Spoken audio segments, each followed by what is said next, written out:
Assalamualaikum warahmatullahi wabarakatuh. Kami di sini dari kelompok 8 akan mempresentasikan materi tentang struktur organisasional.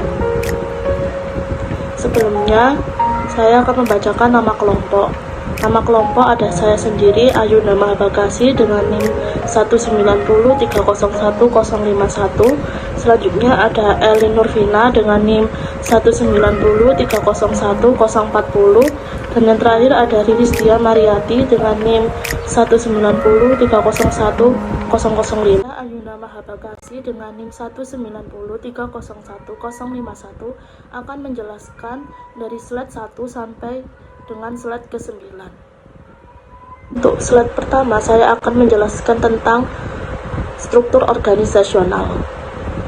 Struktur organisasional atau organizational structure adalah mengacu pada pengaturan formal dari interaksi antara tanggung jawab atas tugas orang dan sumber daya dalam suatu organisasi.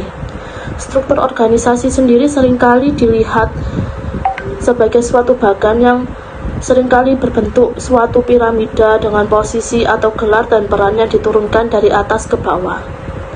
Selain itu, struktur organisasional dapat pula dikatakan sebagai organization structure define how tasks are to be allocated, who report to whom, and the formal coordinating mechanism and interaction patterns that will be followed. Yang artinya adalah struktur organisasi menentukan bagaimana teks atau tugas dialokasikan kepada siapa, yang melapor kepada siapa, dan mekanisme koordinasi formal dan pola interaksi yang akan diikuti. Di slide selanjutnya ada organisasi tradisional. Apa sih organisasi tradisional itu? Jadi organisasi tradisional dapat diartikan sebagai sebuah sistem tertutup yang menempatkan para anggotanya di bawah kendali penuh pihak manajemen. Struktur organisasi tradisional mempunyai banyak struktur di dalamnya. Yang pertama ada struktur organisasi sederhana. Struktur organisasi sederhana atau simple organization structure adalah struktur di mana terdapat seorang pemilik dan biasanya beberapa karyawan dengan pengaturan dan tugas, tanggung jawab, dan komunikasi yang bersifat sangat informal, serta dicapai melalui supervisi secara langsung. Struktur ini juga memungkinkan respon yang cepat terhadap pergeseran produk atau pasar dan kemampuan untuk mengkomodasi permintaan pelanggan yang unik tanpa kesulitan besar dalam hal koordinasi. Hal ini disebabkan karena pemilik secara langsung terlibat dengan para pelanggan secara teratur. Dalam struktur ini terdapat kelebihan dan kekurangan. Untuk kelebihannya adalah kekuatan dan kesederhanaan yang tercermin dalam kecepatan, kefleksibelan, ketidakmahalan dalam pengelolaan, dan kejelasan akuntabilitas.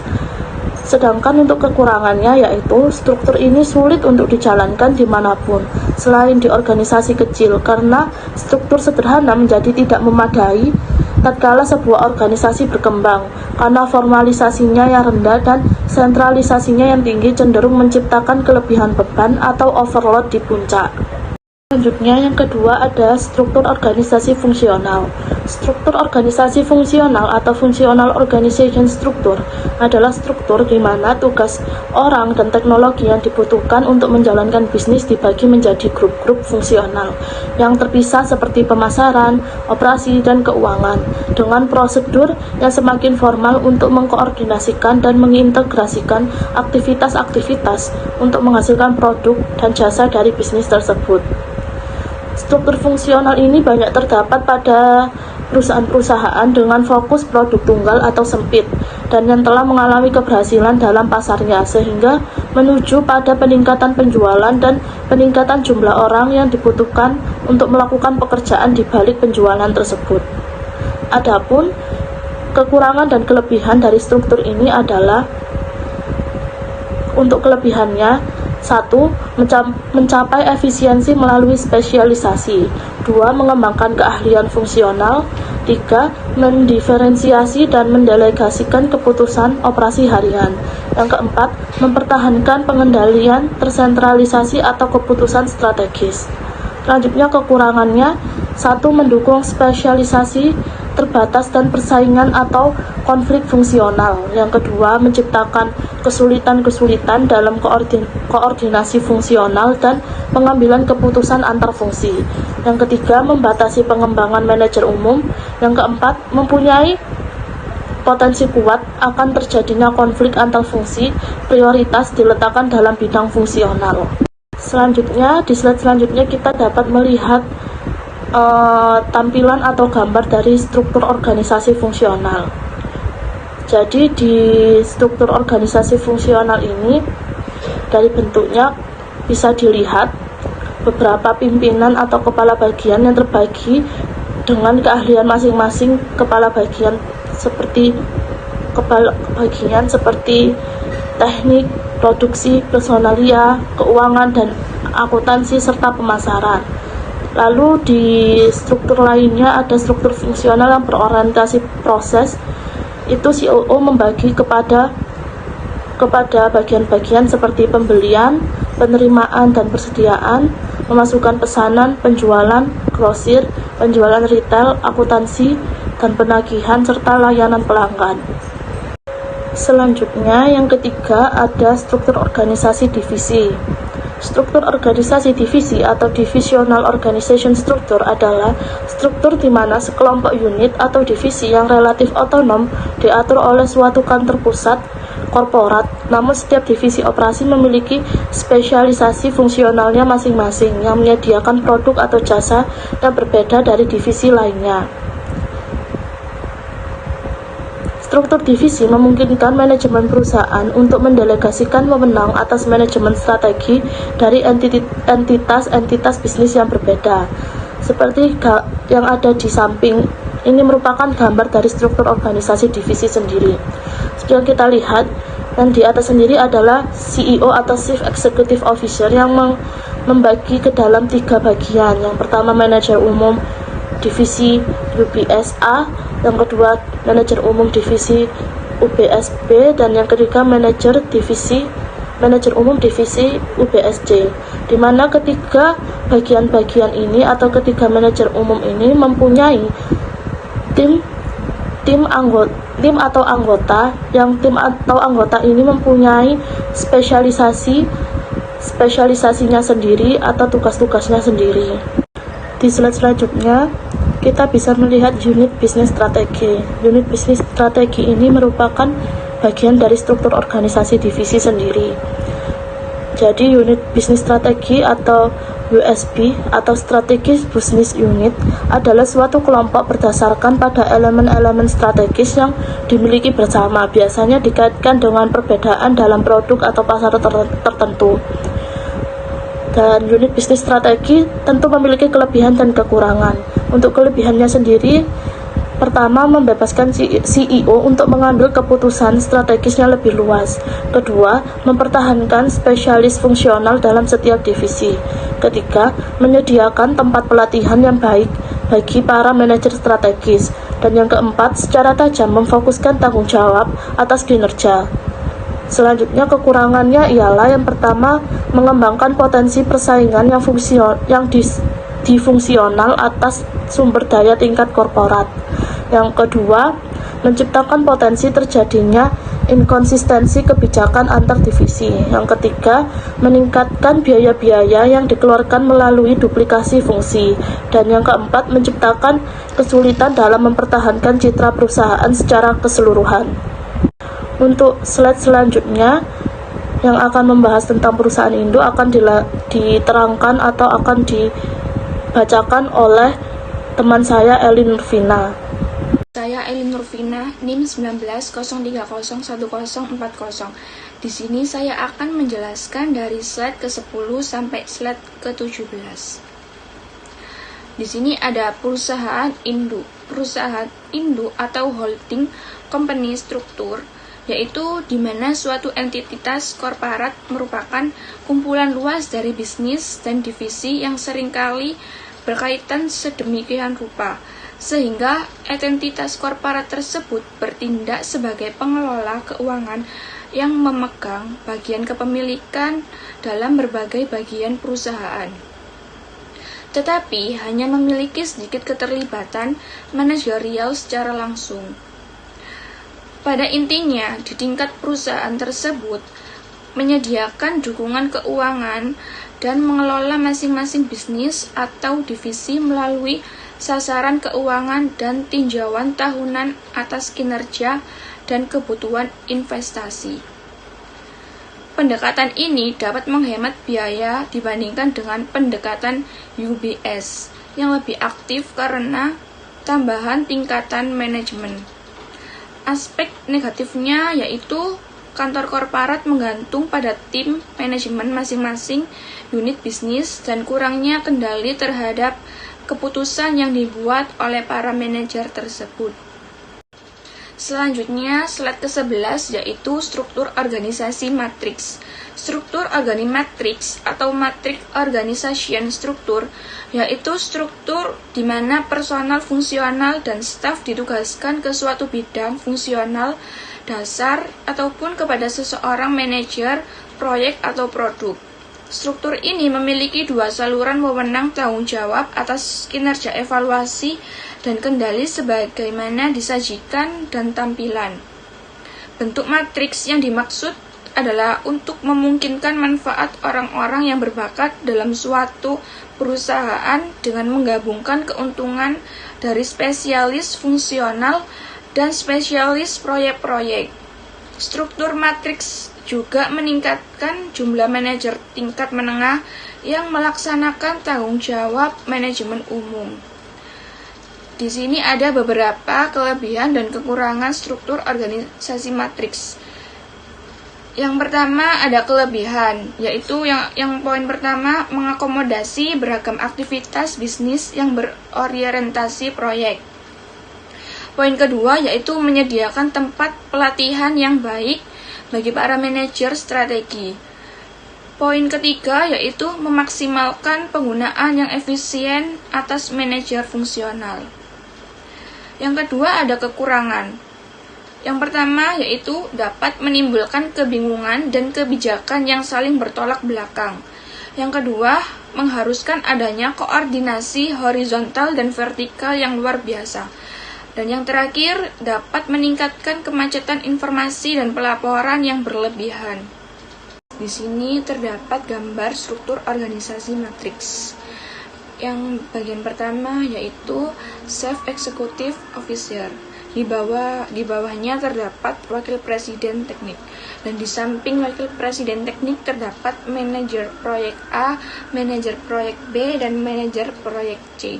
Di samping ketiga manajer proyek tersebut terdapat staf teknik. Setelah itu ada wakil presiden produksi. Di bawah wakil presiden produksi terdapat staf produksi. Dan selanjutnya terdapat wakil presiden pembeli. Di bawah wakil presiden pembeli terdapat agen pembeli. Dan yang terakhir ada wakil presiden administrasi. Di bawah wakil presiden administrasi terdapat koordinator administrasi. Selanjutnya ke slide ke-13. Di sini terdapat struktur tim produk. Struktur tim produk atau produk tim struktur yaitu suatu hal yang menyederhanakan dan memperkuat fokus dari sumber daya pada produk, proyek, pasar, pelanggan, atau inovasi yang sempit, namun secara strategis. Struktur tim produk menugaskan para manajer dan spesialis fungsional seperti teknik, pemasaran, keuangan, R&D, dan operasi ke suatu proyek, produk, atau tim proses untuk membuat keputusan utama mengenai produknya. Tim produk yang dibentuk pada awal proses pengembangan produk menghasilkan pemahaman lintas fungsional yang menyelesaikan masalah-masalah awal dalam desain produk atau proses. Tim-tim tersebut juga mengurangi biaya-biaya yang berkaitan dengan desain, produksi, dan pemasaran.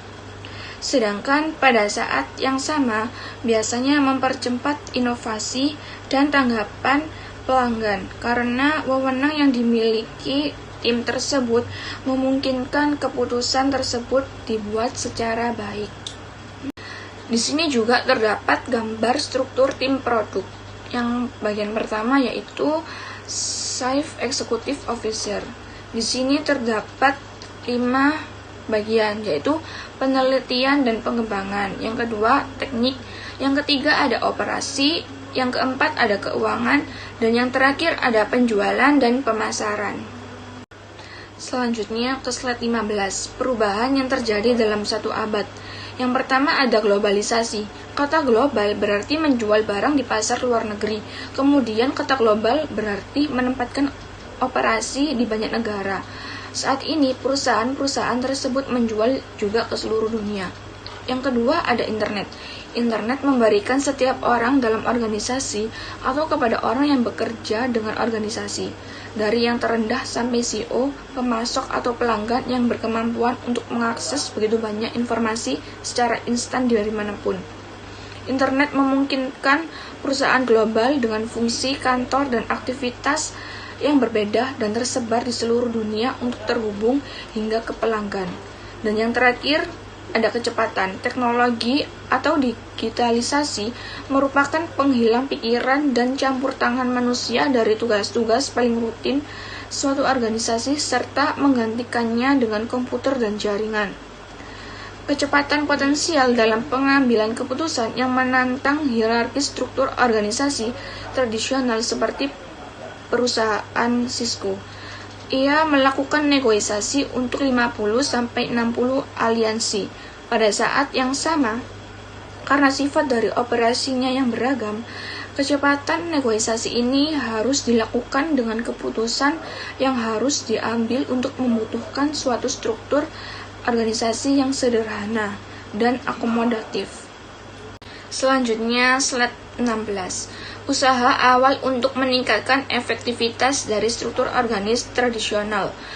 Usaha utama guna meningkatkan struktur organisasi tradisional mencoba untuk mengurangi pengendalian yang tidak perlu dan berfokus pada peningkatan kompetensi inti, pengurangan biaya serta pembukaan organisasi secara lebih penuh terhadap keterlibatan dan pengaruh luar.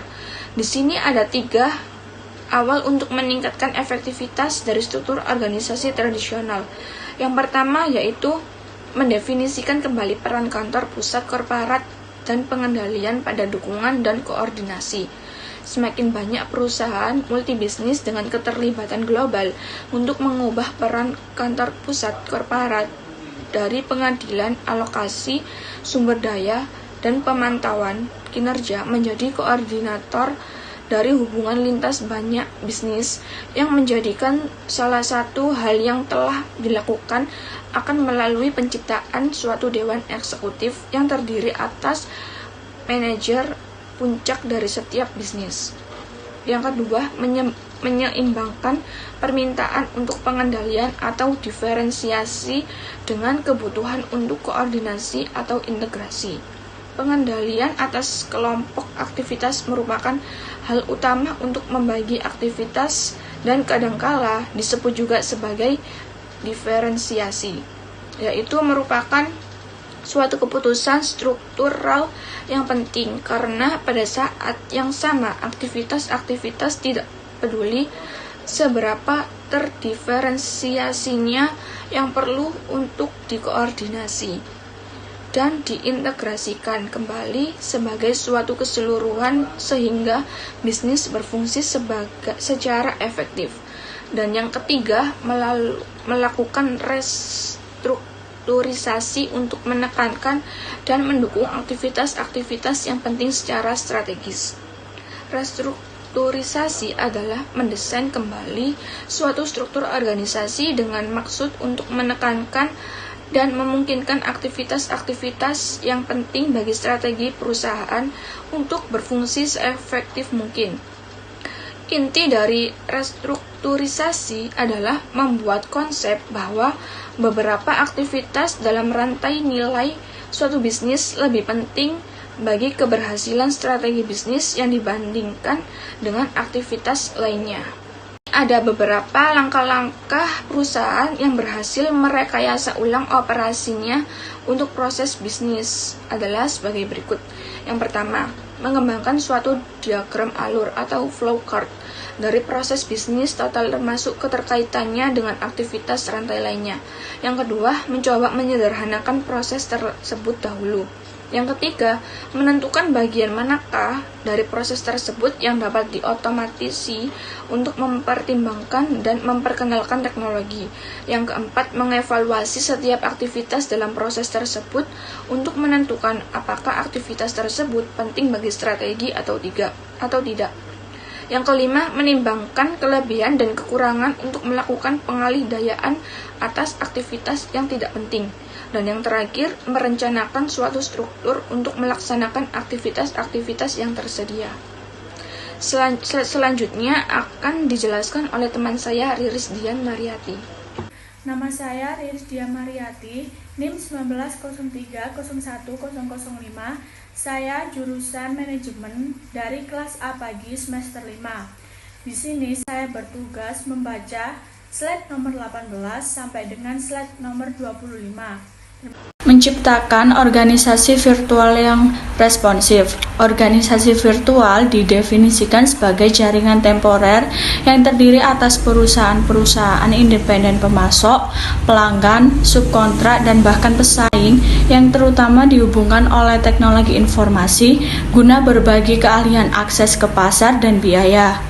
Organisasi responsif. Organisasi responsif merupakan organisasi yang mengidentifikasi sekelompok kapabilitas bisnis yang penting bagi operasi dengan tingkat profitabilitas tinggi. Kemudian, membangun suatu organisasi virtual di sekitar kapabilitas-kapabilitas tersebut sehingga memungkinkan perusahaan yang responsif itu membangun bisnisnya di sekitar informasi jasa dan produk inti dengan profitabilitas yang tinggi. Beberapa pendekatan untuk menciptakan organisasi yang virtual, diantaranya yang pertama, pengalih-dayaan menciptakan suatu organisasi yang modular. Pengalih-dayaan merupakan suatu kekuatan pendorong mula bagi tren organisasi virtual, sedangkan organisasi modular merupakan organisasi yang strukturnya dibangun melalui pengalih-dayaan di mana produksi atau jasa final dari organisasi tersebut didasarkan pada gabungan dari beberapa keahlian dan kapabilitas bisnis yang independen dari beberapa perusahaan. Pengalih-dayaan proses bisnis meminta perusahaan lain untuk mengelola berbagai aktivitas manajemen bisnis rutin yang sebelumnya dilakukan oleh karyawan dalam perusahaan tersebut seperti pengadaan barang, keuangan, dan akuntansi. Kelebihan dan kelemahan pengalih-dayaan sebagai salah satu cara untuk menciptakan organisasi virtual yang responsif. Kelebihannya, yang pertama, dapat menurunkan biaya. Yang kedua, dapat mengurangi jumlah modal yang harus diinvestasikan. Yang ketiga, manajer dan personel perusahaan dapat berkonsentrasi pada aktivitas-aktivitas yang penting bagi misi perusahaan. Dan yang keempat, konsentrasi dan fokus memungkinkan perusahaan untuk mengendalikan dan meningkatkan sumber-sumber keunggulan kompetitif utamanya. Hanya adalah yang pertama, menyebabkan hilangnya sebagian pengendalian merupakan suatu bentuk ketergantungan terhadap pihak luar. Yang kedua, pengalih-dayaan dapat menciptakan pesaing-pesaing di masa depan. Yang ketiga, keterampilan yang penting pada produk ataupun jasa yang hilang. Yang keempat, pengalih-dayaan dapat menimbulkan reaksi negatif dari public investor. Dan yang kelima, perusahaan mungkin terperangkap dalam kontrak jangka panjang pada biaya yang tidak lagi kompetitif. Dua, aliansi strategis. Aliansi strategis adalah perjanjian antara dua atau lebih perusahaan di mana perusahaan-perusahaan tersebut menyumbangkan kapabilitas, sumber daya, atau keahlian dalam usaha bersama. Antara lain, yang pertama adalah meningkatkan kompetensi inti dari beberapa perusahaan. Yang kedua, membatasi investasi modal. Yang ketiga, fleksibel. Dan yang keempat, menuntun pada pembentukan jaringan dan hubungan. Kerugiannya diantara lain, yang pertama, dapat menyebabkan hilangnya kendali. Yang kedua, akan sulit untuk membangun pengendalian manajemen yang baik. Yang ketiga, dapat mengganggu manajemen dan pemain kunci dari perusahaan yang berpartisipasi. Dan yang keempat, menimbulkan masalah mengenai pengendalian atas informasi rahasia dan properti intelektual. 3. Menuju struktur tanpa batas. Batasan muncul dari 4 arah berdasarkan pada cara orang terbiasa menyusun struktur dan menjalankan organisasi. Batasan ada 4 contoh. Yang pertama, batasan horizontal. Yang kedua, batasan vertikal. Yang ketiga, batasan geografis. Dan yang terakhir, batasan hubungan eksternal. Tampilan dari struktur tradisional ke dalam struktur BWEB. Gambar tersebut mengilustrasikan sebuah evolusi dalam struktur organisasi menjadi apa yang disebut BWEB, suatu bentuk organisasi yang benar-benar didorong oleh internet dan dirancang untuk menghasilkan produk yang cepat, khusus, dan diperkaya dengan layanan kepada para pelanggan cerdas dari suatu organisasi. BWEB yang terintegrasi dan tanpa batas, menggabungkan sumber daya kelas dunia yang berlimpah secara digital. Organisasi pembelajaran serba bisa. Organisasi pembelajaran merupakan organisasi yang strukturnya disusun di sekitar gagasan bahwa organisasi tersebut seharusnya dibentuk dan memampukan pembelajaran dan menciptakan peluang demi terciptanya pengetahuan yang baru. Organisasi pembelajaran memberikan kesempatan pada perusahaan-perusahaan global untuk membangun keunggulan yang kompetitif. Kesimpulan dari materi ini adalah organisasi merupakan wadah kegiatan daripada orang-orang yang bekerja sama dalam usahanya untuk mencapai tujuan. Setiap struktur organisasi memiliki kelebihan karena faktor-faktor utama yang menentukan perilaku individu dan kelompok adalah tugas dan hubungan dari wewenang. Oleh karena itu, manajer harus merancang struktur organisasi agar dan kekurangannya masing-masing. Namun, harapan setiap organisasi atau perusahaan tentunya ingin tetap bertahan atau semakin maju. Struktur organisasi mempengaruhi perilaku organisasi.